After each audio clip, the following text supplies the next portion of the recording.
구독, 좋아요, 그리고 공유까지도 눌러주시면 저에게 도움이 되겠습니다.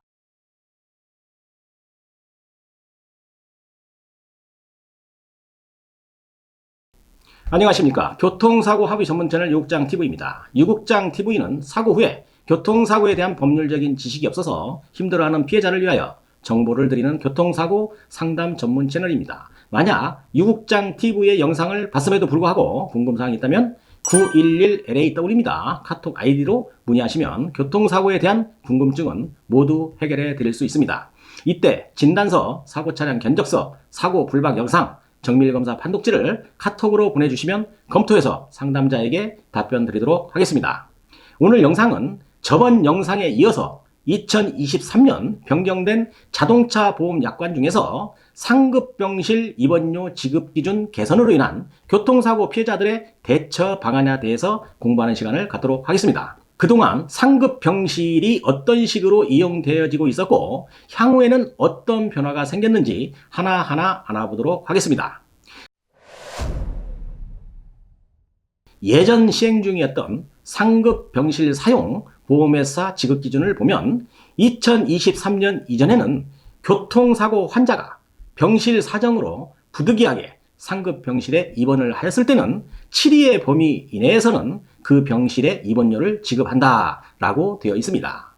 이러한 보험 약관의 취지는 교통사고 피해자가 일반 병실이 부족해서 입원 치료를 받지 못하는 문제점을 없애기 위해서 해오던 보험회사의 약관 규정이었는데요. 이러한 건전한 제도를 일부 병원이 악용함으로써 자동차 보험의 건전성을 해치고 병원의 이익에만 악용되는 점을 막고자 약관 변경이 되는 것으로 생각이 됩니다. 여기에는 입원실에 대해서 좀 알아봐야 되는데요. 일반 병실이라는 것은 4인실에서 5인실, 6인실 이런 병실을 우리가 기준 병실이라고 합니다.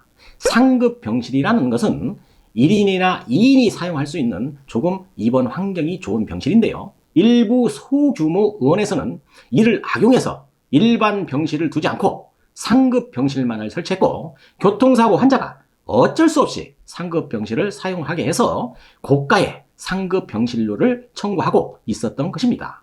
그래서 이런 불합리적인 점을 개선하고자 변경하는 것으로 보여집니다.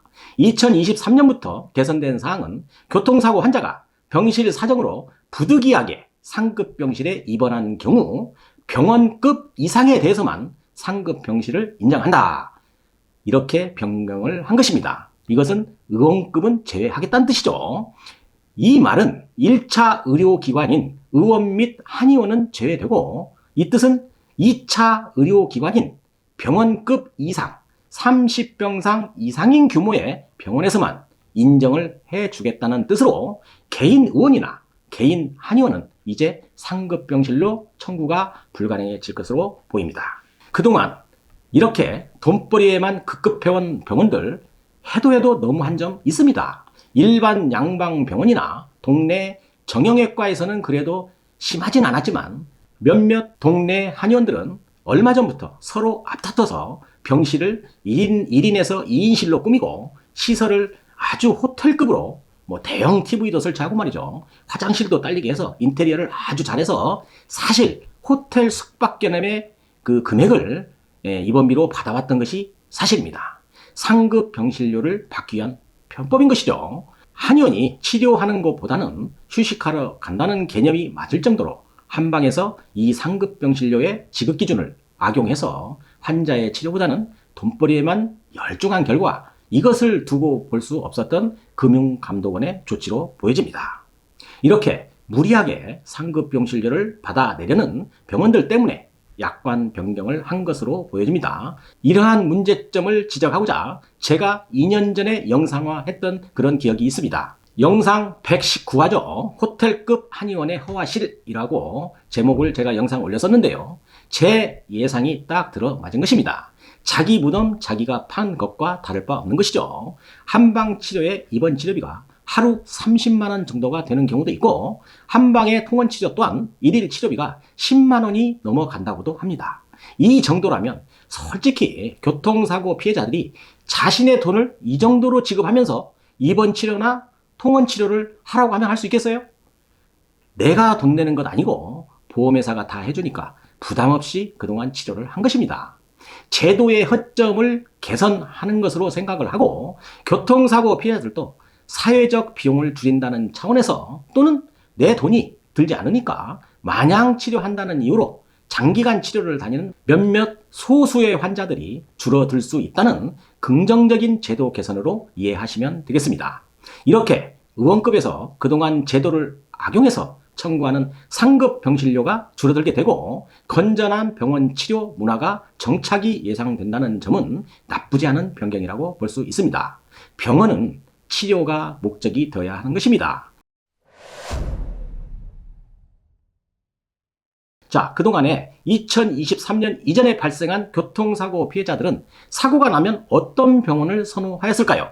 골절이 없는 경상 환자들은 대학병원이나 큰 병원에서는 입원을 시켜주지 않으니까 입원이 힘들었을 것이고, 그렇기 때문에 일반 정형외과나 아니면 한의원을 선택해서 입원이나 통원 치료를 했을 것입니다. 그 중에서도 물리치료만 해주는 정형외과보다는 물리치료도 해주고 봉침도 놔주고 또 한약도 지어주고 하는 한의원을 선호했을 것으로 생각이 됩니다.